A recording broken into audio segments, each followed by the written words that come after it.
I'm gonna make the guess that based off the title of this video, you guys thought that I like anime. Well, congratulations. You're absolutely right. Also, did you guys know that anime is Japanese for animation? I always wondered if it meant anything, so there you go. Personally, I like... Just shut up.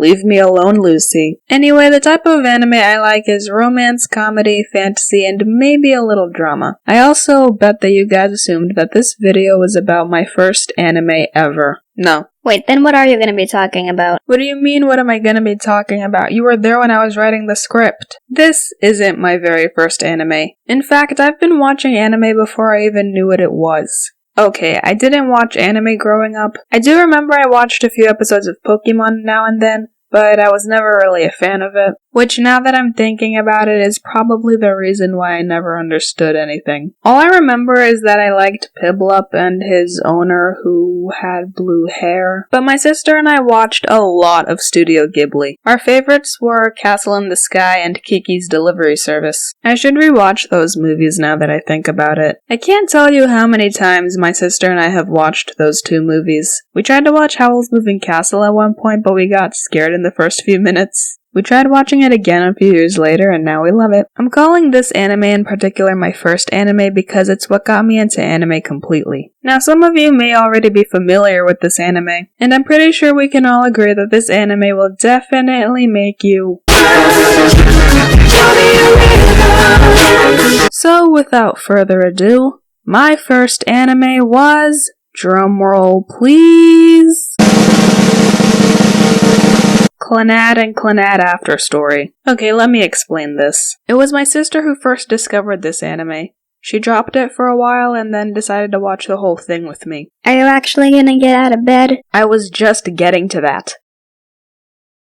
So the main character of the show is Tomoya Okazaki, who's kinda had it rough. But wouldn't that mean he's a loner? It's been a while since I've seen it. I don't completely remember what happened. He meets Nagisa Furukawa and a handful of other girls who each have something going on in their lives. So I guess you could call this anime a harem?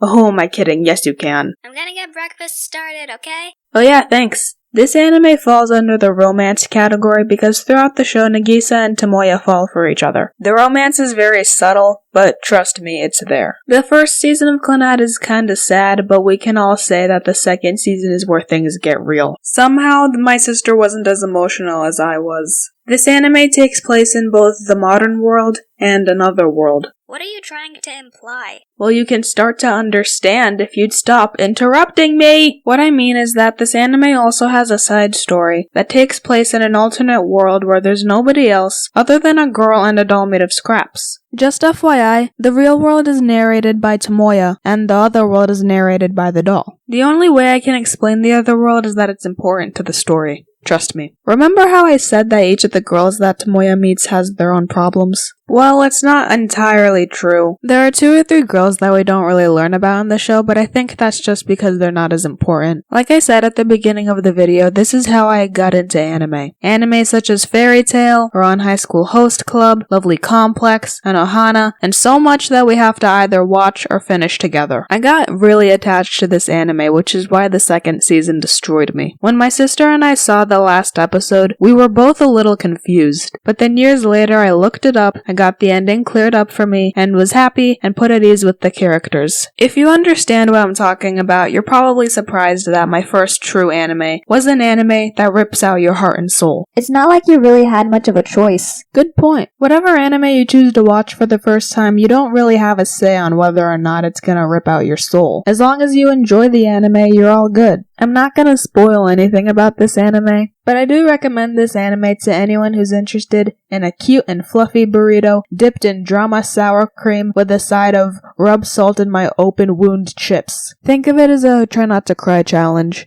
You won't win. You know what I think would be an interesting anime? A modernization of Cupid, but instead of a bow and arrow, he has a gun. Someone make that an anime. I'd watch it.